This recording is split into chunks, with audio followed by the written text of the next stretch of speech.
Welcome to Focus on Business, a podcast show for photographers with me, your host, Jane Goodrich. I'm talking to successful photographers so you can learn from our experiences and have the business of your dreams. So join us and let's focus on business. So welcome to today's show on Focus on Business. We have the fantastic Amber Henry on the show. Don't know if you haven't seen her work, which you have to check out because it's amazing. She's a wedding portrait senior photographer, but she also educates photographers and mentors them. And she has some amazing flash photography skills. And I am in awe of your work. And I'm just welcome to the show. I appreciate you being here. I'm so excited to be here, even from like our original little 5-minute chit chat together. It's going to be a lot of fun. It's going to be a lot of fun. Yeah. So just in case people haven't heard about you or seen your work, like tell us a little bit more about you and also what led you into photography and, just tell us a little bit more. So my name is Amber Henry. I have been a photographer I was trying to figure this out the other day, almost 20 years now, which is almost my entire adult life, which is hilarious because I still have that fear that one day I'm going to wake up and I'm going to have to go get a job. A real job. A real job. Air quotes. I was like, oh God, I better like make this last. But yeah, so my whole adult life, I have been a photographer. I started at a portrait chain studio when I was really young. I worked there for 4.5 years. I became a manager of studios really quick, and then I was training people.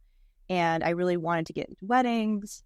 They wouldn't let me have weekends off, so eventually I did have to leave so I could pursue weddings. Yeah, I had a lot of support from my mom. I had little kids at home. It was very not ideal to start your own business the way that I did it, and I probably wouldn't recommend it, but I was very determined, and I'm so happy. I have the best life. I do what I want. I create art. Yeah. What else can you ask for? I'm very happy. So I think that's interesting that you started off at portrait chain, so you actually were able to learn a little bit more about the business side and working with clients and then figuring out, well, I don't actually love portraits, high volume. Let me go do weddings. Tell us about what you learned from that and how you've applied it to your business. As much as I hated the company, I love the clients. I had a lot of repeat clients. I loved seeing them. I loved watching the kids grow up. I did a lot of babies and newborns. And when I went out on my own, I was still trying to do babies and newborns. And I just realized it just was not where my heart was. I strongly feel that people who do babies and newborns for a living, they just are a different breed, It's just... Absolutely. They have patience and they have... It's such a very tactile, specific kind of genre. And I wanted fast pace and a little bit of crazy and, crazy lighting. And I wanted to do all these things. So I had to learn, which I think all photographers have to learn, is that you don't have to do everything. You can find what you are good at and find what you love and specifically do that. So some of the good things I learned from working for that company, though, is I learned sales. And I really learned how to sell because they made it a contest between the studios throughout the nation.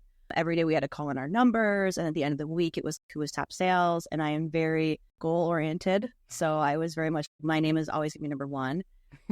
So my sales were really good because I, one, believed in my photos, but two, also wanted to have the highest numbers. So I did learn sales through them, which is great because it's something else that when I started on my own, I already had kind of a background in. Right. They were not good at teaching lighting. Everything was pre-done. So I had to basically start from the basics and learn that. But I knew people and I knew sales. That's interesting. Yeah. And I think a lot of photography is in sales, and it can be even selling via email, selling via your website, selling via how you communicate on the phone prior to not just selling, okay, the artwork at the end or the number of digitals. You are going to be selling yourself. You are going to be, hey, this is my work. Most photographers have their name as their photography business name. Mine's Jane Goodrich Photography. So it's okay. You got to be comfortable with at least a portion of selling. And part of that selling, I feel like, is you're not going to sell every single time. So I think that one of the keys, apart from learning to sell, is also learning that not every person's going to buy. I remember when I first started, my sister, I have a twin sister, she's in sales, and she was, it's a numbers game. It's a numbers game. And I was, what do you mean? Everyone that emails me should book me. And she's like, no, they're not. They're not. And so she was like, focus on getting the inquiries up. And then those people that say no, it doesn't matter because you're getting a higher volume of inquiries. And if you learn what the percentage of saying yes to is maybe 10, maybe 20%, you're doing well. You just need volume. So I think that was the sales I had to learn the hard way. Yeah. It's like when you're dating, just because somebody asks you on a date does not mean you want to let them take you on a date. You need to be right. You want to spend your time with and then focus on them. And they could be a great person, just not right for you. Right. And so you're like, goodbye, Bob. I'm sorry. You're not right for me, but you might be right. Chad. See you later, Chad. Yeah. So yeah, you might be not right for anybody. Just kidding. If anyone Chad is listening, sorry. It's just making a joke. I don't know a Chad. So but drop in the comments if there's a Chad listening. Just anyway. I think what's funny about you saying patience for newborn photography is I'm a newborn photographer by heart, and then it expanded more into family photography where you do get the craziness running around after toddlers. Yes. I did one wedding. One. I know you have to use a lot of patience for weddings. Oh, you do. I think it's a little different patience. Yeah. Okay, so this is my example. I have no patience for groomsmen that won't listen to me taking off their sunglasses. I'm like, take off your sunglasses. And everyone's like, oh, she's so cute with her English accent. I was like, my blood is boiling. I want to kill you. And then you're not 2 years old not listening. You're 32 years old. Right. You have a family, your wife and your kids are over there and you can't. You got you got married last year, 6 months ago. So you know what it's like for family photos. Come on. No, total Chad. Sorry, Chad. But he was probably the reason why I was, you know what, I'm going to go back to people that are acting like 2-year-olds that are 2-year-olds. Yeah. It's patience either way. You're either going to have patience with kids or patience with adults. But you are a professional running a business, and it's a lot of breathing and getting in your car and then downloading all of this with your assistant who also saw everything, and then having the hour chat on the way home about it's just the vent. You definitely need, if you are doing this by yourself, you definitely need another photographer friend being like, oh my gosh. Yeah. I didn't need a witness. Well, you know, a witness. I remember we had gotten together, it was probably quite early on, and I was like, does anybody else have problems with dads just not really being into it? And everybody was, yes. And then I was, oh, I'm not the bad person. It's dads are, they're either like for family photos, family photos, and I'll smile barely. Or what camera settings are you using in my face? Get out of the way. I've got lenses there. 2 seconds to actually get your toddlers, the 3 triplets that you have, to get sick. No way. I'll talk to you about camera settings later. Right. But yeah, anyway. So if you were to start your business again or travel back in time and tell yourself something right when you were starting, would you have done anything differently? I would have done everything differently. No, I love this question because I get a lot of people who come to me for mentorships are either just starting out or maybe just a few years in and making mistakes. And so it's never what they think, because they think it's going to be, learn your camera settings and your lighting, which you should. Before you charge somebody money, you should have those basics down. Did I? I don't know, probably not. I did everything wrong. So after your just basic knowledge of your equipment, posing and lighting, you're running a business. You have to learn how to run a business. It's not romantic. It's not sexy. You're not going to sit at night and dream up. You know how you have a shoot the next day and you're like, oh, I'm going to use this color and this dress. It's not that. You're going to like calculating numbers in your head. But you have to know how to run a business or you will not succeed. You won't succeed. And if you want the photography dream to become a reality, you have to do the whole gamut of it. And it's a little bit of photography. It's a lot of bit of people. And it's a lot of bit about running a business. Yeah, I agree. And I think like for me, I was lucky because I came from the ad world where I worked for big brands for like 10 years. So I sort of, instead of the sales, I kind of knew the marketing. So like the brand that I wanted to build, I did mess up and spend a bit too much money on ads, but that I only got people asking me for sponsorship for donations from, but that's a different story. Yeah. But I also knew the numbers. I'm like fascinated with numbers. And I started out, okay, what do I need to make? I'm going to try and at least break even this year providing service. And I know I've invested a lot. I love the fact that you say it's not easy. And I think the number one thing that can help photographers, if you're listening and you're like, I didn't realize how much business it was, you can have somebody do those things for you. Yeah. Number one thing I outsourced before I actually even started a website was my accountant. Yes, like, yep, I am setting it up. I'm not doing it. I don't know what I'm doing. I outsource my small business accountant down the street, and I still mine. He doesn't like the fact that I don't get back to him on time, but that's a different story. At least it's paid to me. Light your heads. He also calls me at the weirdest times. Dude, don't call me at 6 o'clock when I'm trying to feed my kid. That, and then I think as you sort of start to grow, I outsource my website design. I don't know what I'm doing with website. I want somebody that knows what they're doing and can SEO and get me ranking in Google. And so we have to think of all these different things of running a business that we don't think of when it's just like, oh, I just want to take pictures all day. Because that's what I was like. You're not going to be good at everything. Nobody's good at everything. So take what you struggle with and you're not good at and outsource it. Find somebody. So, for example, I have really, really good friends, Silk Marty Studios in Chicago, Danny and Silk. And they are the team because one of them is creative and one of them is the mathematical brain. They complement each other so well. But they are also smart enough to know that the other person has those resources and they don't have those, and to come together and share it. And they are a phenomenal powerhouse team because they know not to try to do everything ourselves. There's so many things that you need to do.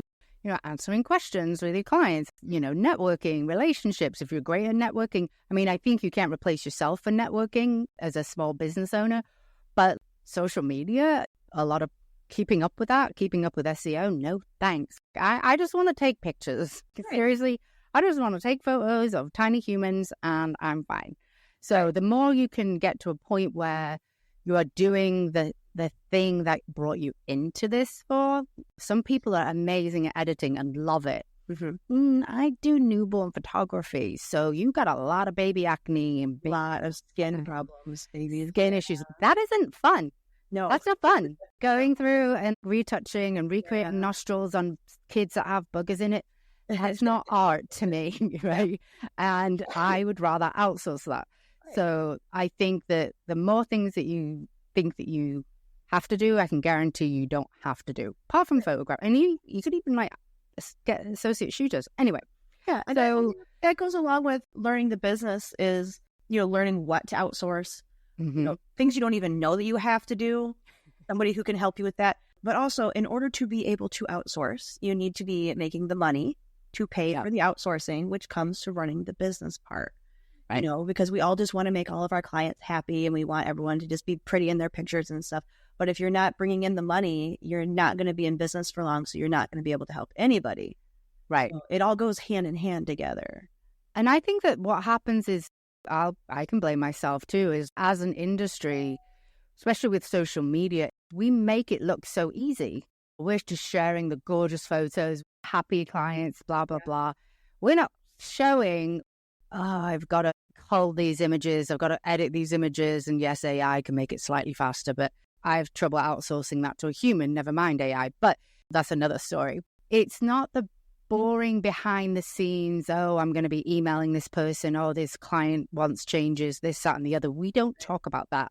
Right. There was a study back in, I think, 2012 that was for every 1 hour of photo shoot, there's 9 hours of back-end work. Yeah. And I actually didn't believe that. So we conducted a study that was over thousands, maybe it's 10,000 now, photographers globally. They've been in business over 4 years, so you sort of past that. All right, am I doing it correctly or not? It's 12 hours now because of social media and because of the increase in competition. So your prices, If you are like, hey, I am just charging $100. Okay, so you can grossing, let's say, less than $10 an hour. Yep. And what about all your costs? Easily. And the thing is, when you first start, you're like, I have a computer, I have a camera. Yeah, your computer's going to die and your camera's going to die. You're going to need a new lens. And by the way, you have costs, flashes, lighting, everything. The number one pet peeve I see in these social media groups, somebody asks for a photographer, and then it is just a race to the bottom of people. I'll do it for cheaper. I'll do it for cheaper. I'll do it for cheaper. I try to stay away from those groups, but in the photographer groups where somebody posts, let's say, their pricing and they ask for help, if I have a moment, I have decided that I'm going to be very honest with them. Not mean or hurtful, but in a very, I'm going to break it down in a way that you can see financially you're making $3 an hour. Or I had one girl post the other day, she was very sweet. She just was very, very lost. And I broke it down for her. And so at the very end, every one of your photographs, the digital photograph, not a print, but you're giving the digital picture to be reproduced somewhere else. Another company's printing, so another company's getting paid for your work. You're giving the digital away to this client for 56 cents. Because when you did her math, her pictures were worth 56 cents. And she was floored. But it's because she just was picking numbers out of nowhere because she didn't have time to think about it before she just opened the business. So hopefully that did help her kind of, understand your work is more than 56 cents per image. Probably when you and I started is a little bit different because, less digital cameras. But I mean, I started in 2010 and I charged for my digitals. I was at $9.50 and my work was, sorry if I have clients listening from that, but I knew that the digital images were a product. Yeah. And that's the one thing that they're a product. You're a product. They're a product. They're your end product. They're their end product. And if we can get that out there to people, it's a product. Because just because someone can take a picture on their phone doesn't mean it's less value. You know what? I can cut my own hair, doesn't make the hairdresser. I have scissors, doesn't mean their service is any less. It's very complicated because we are a service that gives a product. Mm-hmm. People just think, oh, just a service. Oh, you're just going to give me the digitals. And we kind of bundle it together. We don't outline it of being like creative session time, which is my time on the session. Plus, then you have 12 images, whatever images separately. It's not all separately. Please. God. For the love of God, yeah. Stop giving away your most valuable product for pennies and then wondering why your clients don't value you. Wondering why they're valuing yourself all over you. Wonder why they're never going to pay more. You're never going to get that upsell that you want. And if you do, you're going to have to discount that too. Because your most valuable, your diamonds, you're giving away your diamonds for pennies. They're worth nothing after that. I mean, I can rant all day about pricing. We have a calculator that really that goes really deep into it of how much do you need to make? Because I'm sick of hearing, well, I'm in Podunk, middle of nowhere, and I don't need. We all are. Fine, I don't care how much you need to make, but you need to make something. But you've been studying 5 years of this, and you make a little bit more than the kid at McDonald's that just a teenager. Please. And if you don't do it for yourself, if you hate money, if you love to live paycheck to paycheck and you hate money and you don't like to go out to eat and you never want new clothing, that's fine. If you don't want to do it for yourself, please do it for other photographers, especially for female photographers, because we're all on the struggle bus with you. And if you are devaluing the industry, then she's going to come along and think she's got to go down. Then she comes along and goes down and we all get pulled down. So, well, I would actually say what I've seen a lot of is do it for your kids. Like most of it's like, you go into it because you have kids and you want to spend more time with your kids, but just what are you showing to your kids about how much you value yourself? Right. What are you saying to your daughter that she worth doing something for somebody else for nothing? Right. Come on. Or even just giving them a savings account because you're taking the money and making their lives better. Right. Money is just the tool with which we communicate. It is just an exchange of goods. I appreciate you, therefore money is involved. Right. It's all it is. Stop putting your emotions into it. Take money. And it is okay to take money. And I will tell you that they're expecting to pay you for it. And it should be. It is a service. Granted, if you get your neighbor that's annoying that keeps nagging you about taking free photos, fine, that's a different story. But even, I will say, you can work around that too. My twin sister, who I'm never going to charge for images, I still take her through my CRM. She still sees how much I charge, and she gets 100% discount. But she still knows that I charge $50 for a shoot. I said, I need it. I need you to do it because I need the contract and I need to get on my workflow. I need it on my schedule. But I also need it so you know, because the worst people are the ones that you have sort of done it for free. And they're like, do you have that one? And I'm, no. I will do that for my paying clients. Right. Very much. Right. So we chat a lot about pricing, and I could actually go on for hours and hours and hours about pricing. Yeah. And I think that there are calculators out there that will help. Like I will say, Pixello has it. You just have to sign up for a free trial. I'd love you to use the software, but the calculator is gold. It will come out with average costs, average everything, and by genre, it will tell you average full-time wedding photographer that wants to do 35 hours a week, have 2 weeks vacation, 1 week sick time, on average 25.6 weddings a year. I don't know what the 0.6 wedding is, but it will take in the costs and what you need to make, and I can guarantee you it's more than what you're charging now. But anyway, they would do this. I wish they would all run their numbers before they open the business. You would start off on such a bang. You would be light years ahead of everybody else if you just spent some time figuring out why you're charging what you need to charge. Yeah. And take your emotions out of it. Don't worry about like, oh, I can't afford it. Well, it's not about you. It's the client. And they'll come. They'll be there. And they'll come. Of course, I couldn't afford myself at the same time. But you know what? I also can't afford a Mercedes, and they price it that way too. You know why they price it? Because they've got costs. Like, so I want to be a photographer doing this. Also, I can take photos of myself. Do you think hairdressers say that? Oh, well, I can't afford the $400 biolage. You know why they don't? Their best friend that's in the next seat next to them will do it for them for free because they'll trade. That mindset really kind of irks me too. You have to figure out your costs, figure out what you need to make, and then you go from there. And that's it, pretty much. And then you will start off with a bang because you will not have to dig yourself out in year 1, year 2, year 3. Because that... And then you're not doing photography anymore because you never took it seriously in the first place. Well, you were burnt out. So that's the problem. What I don't like is, fine, you know, you've changed your mind, but most of it isn't. It's just taken the joy out of an art that they loved. Right. Because they haven't charged enough. Like that's to me, that's heartbreaking. It's just they're burnt out, not spending time with their family. They quit their job because they wanted to spend time with their family. And now you're not, and you're not getting paid. Yeah, I've said this a million times. There's nothing romantic about being a starving artist. No, there's not. There's no romance in that. You're just suffering for no reason. But I don't even think sometimes people go into it thinking, I'm going to be a starving artist. They go into it thinking that it's more the lack of knowledge and from the industry of like, okay, well, I'm charging $300 for this session. Well, that's great. That's more than I'm earning per hour. No, but you've got the 12 hours of back-end work and you've also got costs. And so I think that's where the fail is. I think if you know your numbers and then you're not charging, that's the starving artist mentality. Wait, right. Which is, I see so many, you know, I just want them to be happy. You know, they won't like me if I charge as much. It's all that predetermined mindset that you have to, everyone has to like you, or you have to suffer a little bit, or you can't do this, or you can't do that. You can create beautiful art and make a living at it and make everybody happy. Everybody happy. Make your clients happy, because guess what? The better artist you are, the better they're going to look.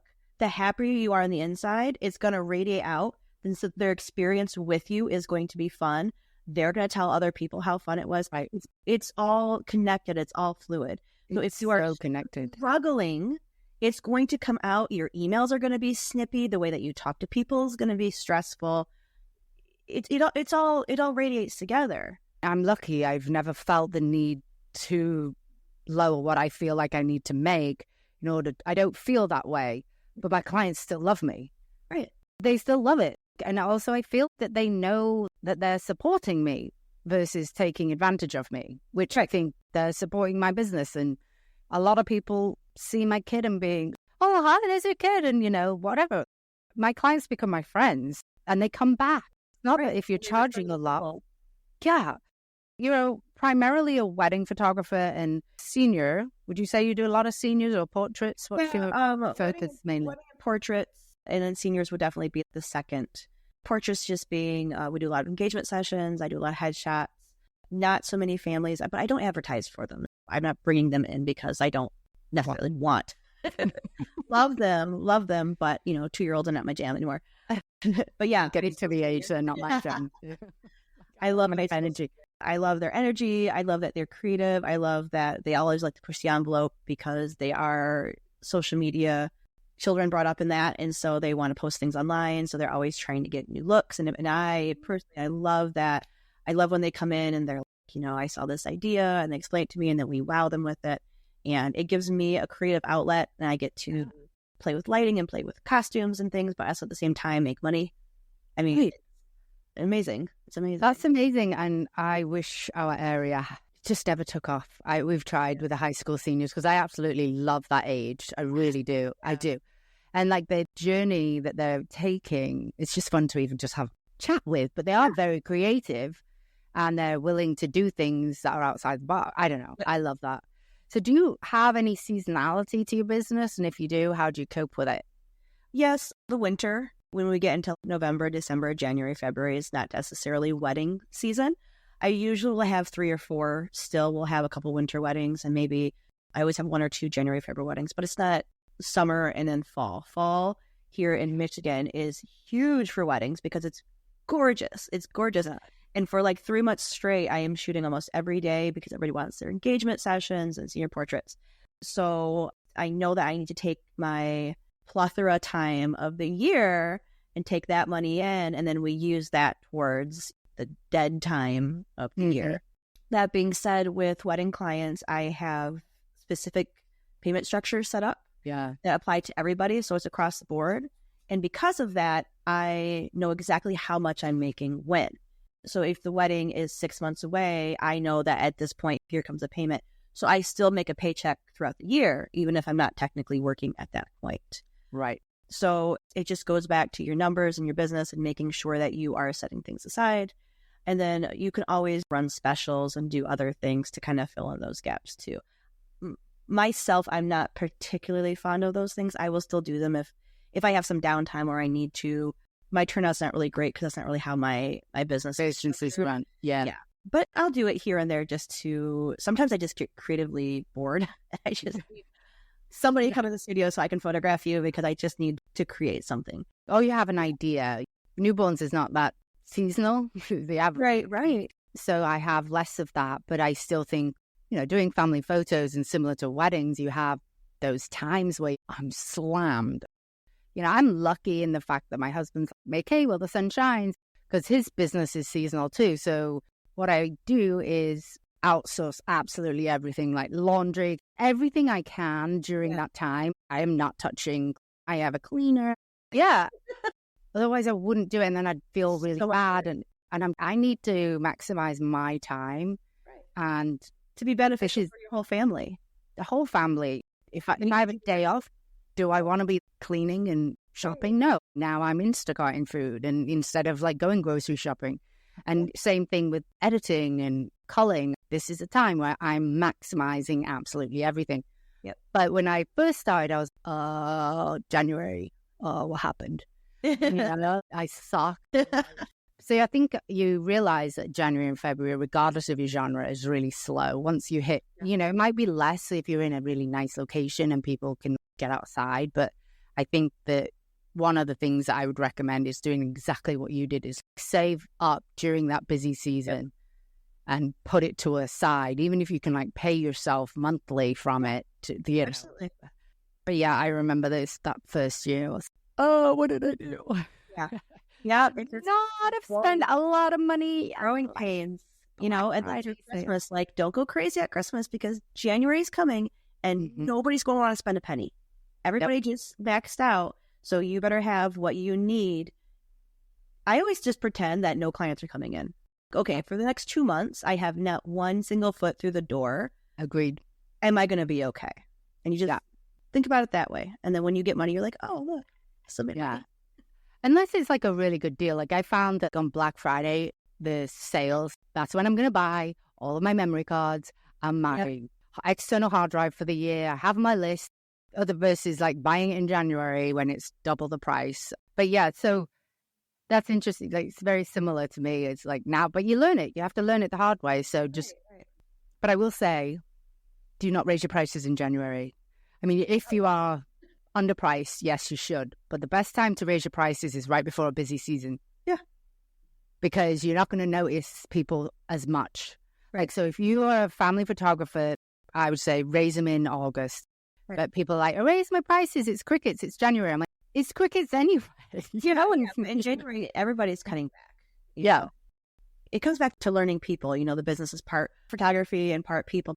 People have a way of doing things as a society, and it doesn't take a genius to know that in January and February, nobody spends a dime. Right. So just people, think about how human behavior works and mirror your business after that. For myself with Even Weddings, one of the biggest things that I did that made a huge change in my income was I divided up sales for things that should be after the wedding date versus sales that should be before. So before, the sales are making sure that I'm booked, making sure we have hours of coverage, you know, making sure the second shooter is going to be there, planning those things. These are my have to do's before the wedding. And then I encourage my wedding clients, and I talk about them previously and leading, you know, up to the wedding so that this is not a shock to them. They know we have prepared them. After the wedding, when you come back in and you see your pictures, we're going to talk about wedding album and how big are we going to make that wedding album?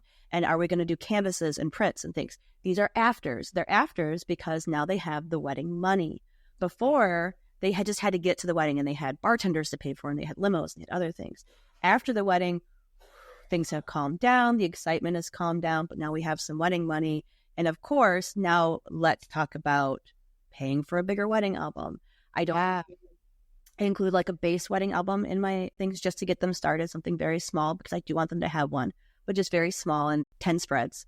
And I never include prints, canvases, medals, wall art. That is after product. That keeps the income coming in for me, but it also with human behavior, with the way that they're getting the money in, it goes along with it. So we're all good. Yeah. No, I love that. And you have to learn how your clients perceive money. And you're a great salesperson. You learned sales. So you are seeing that the fact that when they come in and they see their images or something, I'm going to be like, this would be absolutely amazing in this canvas. Right. And then after the wedding, they're buying a house. Right. So we're going to fill that house up with wall art. Right. Now you have a new house to play in. Yeah. You're not going to do that before. No. And also, if they cancel, you're spreading out sort of their costs too, as well as your income. That's amazing. Well, speaking of clients, do you have any red flags that you are? I just got an email, I got a phone call, and I'm going to run. That's like a dumpster fire waiting to happen. What would that be? There's a lot. And you after 20 years, you have a lot. You really have to, forgive me for saying, you have to determine the amount of bullshit you're allowed to put up with in your own business. How much are you going to be able to deal with? I can deal with a lot because I am very structured now and I'm very comfortable with people and I'm good at telling people no in a fun and not hurtful way so that they don't take it offensively. What are you going to allow? If the initial email to you comes off as, hey, I'm just checking prices. I don't even know what your work looks like. Give me a price. Is that someone you're going to want to work with? Because they are going to be penny pinching you.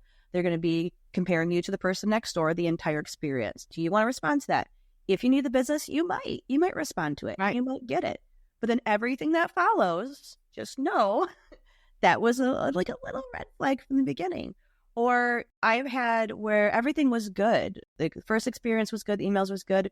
I do a lot of in-person consultations if they're in the area. If not, we'll do a video face chat. I like to put faces to people. But if not, I have a studio. So they'll come in and we'll spend 45 minutes shooting the breeze, talking about the wedding day, talking about everything and not anything to do with numbers. Sometimes from that initial experience, I can tell already that this couple is not a couple that's going to last. Right. And do I want to sign a contract with them? Or, let's say, and God love mothers, but mothers who come in and who are overly, I don't want to say pushy, but just overly involved are huge red flags to me because in all my experiences with them, I think maybe 2 ended up being okay and the rest were horrible to work with. They tried to rewrite timelines for me. They tried to dictate my prices. They stressed my bride out to no end. Yeah. So sometimes it's not even... And on the day, right? Like the psychopaths on the day. They are...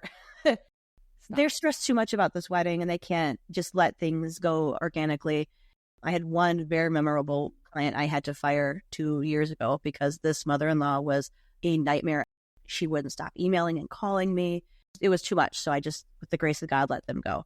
So sometimes it just goes back to learning people. Are humans people that you're going to want to spend with a wedding? The hours of your life for the next 2 years? Right. Are you going to want to be, or do you want to save that wedding date for a client that you really love? Because that client will come along. Right. Don't feel desperate to sell that date because that date is still very valuable and someone else will come and get it. And also, you just made a really good point. It's not just that date. It's like the leading up to it headache. You are now dating years. And then it's afterwards.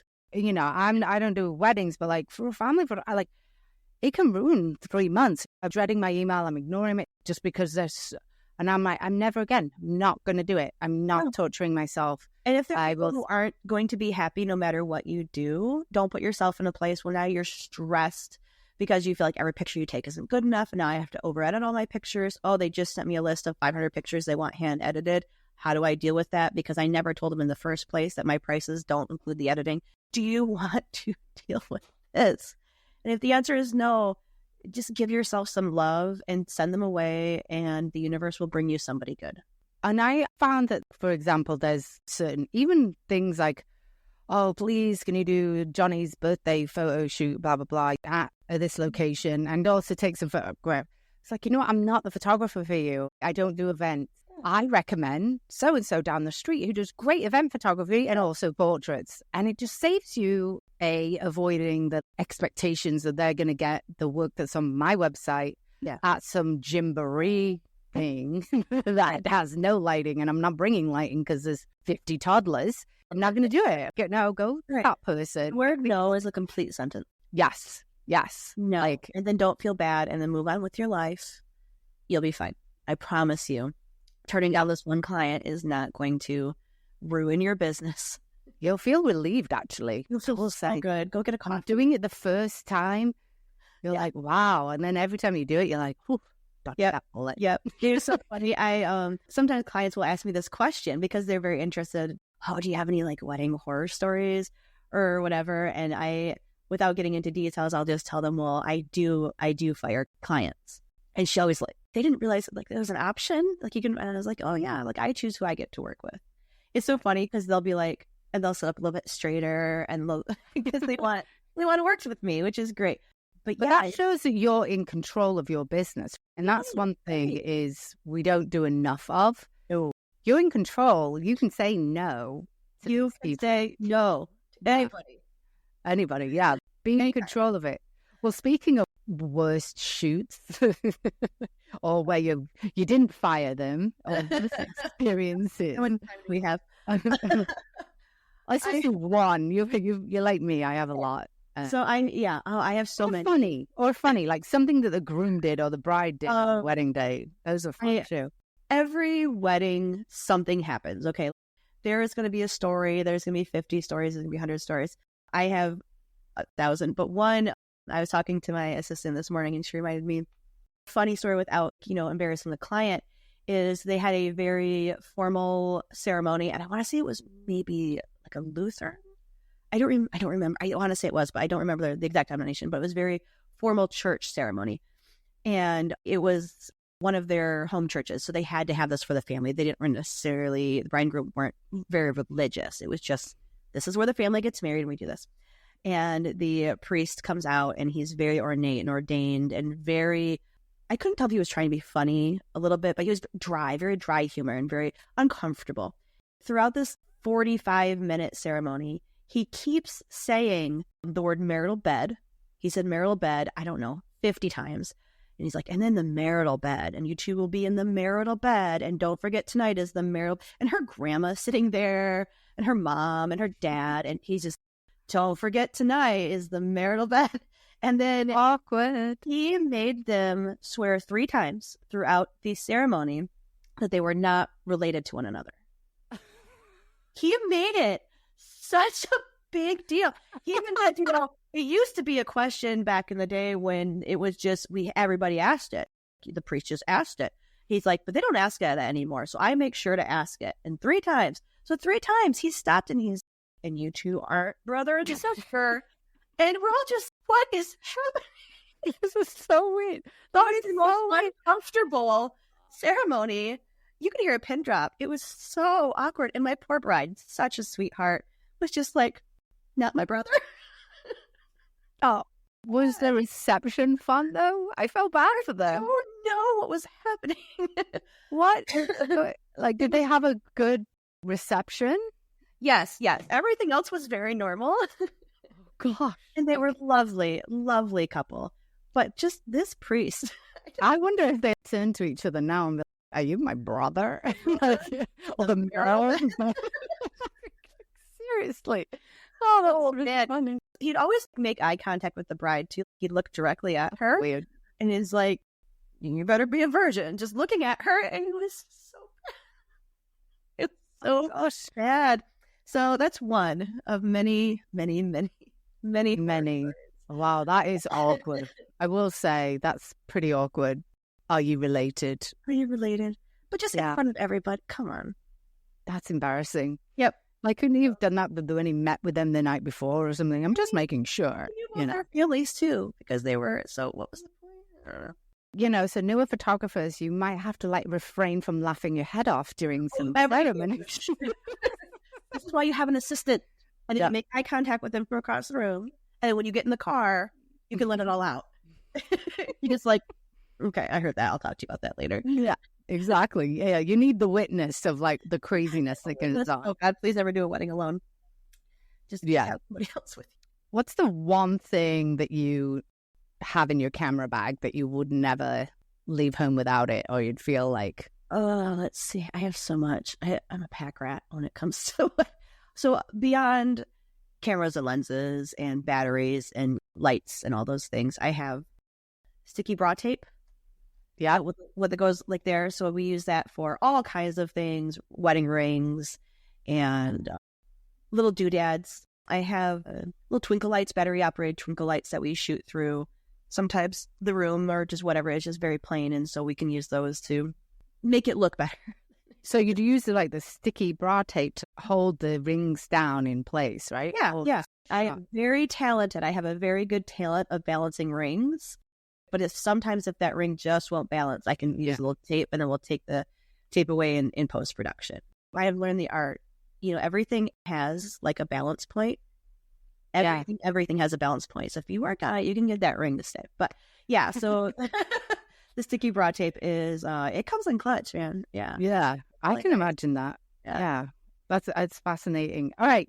This has been so amazing, Amber. I could chat with you all afternoon. And so tell our audience how they can find you. We will put everything in the show notes, but sometimes like people prefer to listen to it.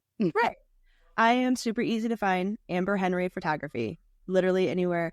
My Instagram, my website, my Facebook, Amber Henry Photography. TikTok. If you're on TikTok, please come follow me. My following is getting really big. I love TikTok. My TikTok is more for photographers because I do a lot of mentorship. So photographers are kind of like my second clientele. So I do a lot of behind the scenes before and afters on there. Whereas my other pages are more to show work to clients and things. And then if you are a female photographer, I run a group on Facebook. We just celebrated a year, so we're babies. We're very new, but it's a project I've wanted to do. It's very near and dear to my heart. We are called Females Who Flash. I love that. So Females Who Flash. And it does not mean you have to be a flash photographer, okay? Just a photographer. If you're natural light, come join us. We talk about literally everything. We talk about marriage and kids and how we're feeling. And we talk about business and photography shoots. And we're doing get-togethers and we're doing critiques and things inside the group. But the number one thing about this group that you'll find that women say over and over again, it is the only group that they feel safe sharing in because they know they're not going to get some GWC who's going to jump in there and be like, well, I would have done this and this. We don't allow any of that. And none of my ladies in this group, I have never in over a year muted a comment, deleted a comment, had to talk to any of the members, nothing, because no one has ever been rude or nasty. Everybody has been helpful. It's amazing. So if you I will definitely check that out, and I will probably add quite a lot of my friends that yes, you know, Flash, come join us. There are a lot of groups out there where it does tend to get dominated by the trolls, I call them. I'm like, right. You really need to? Really? You know, she's asking a normal question. Right. Like, I don't like your picture. This is not helpful to me. What? You know? Yeah, we don't allow it. Like your face. How about that? Like, you know, like my profile picture is a cartoon. What are you, Chad? Chad. Good Chad. All right. On that note, thanks, Henry, and thanks, Chad, for listening. We love you. Good Chad. Okay, I'm good.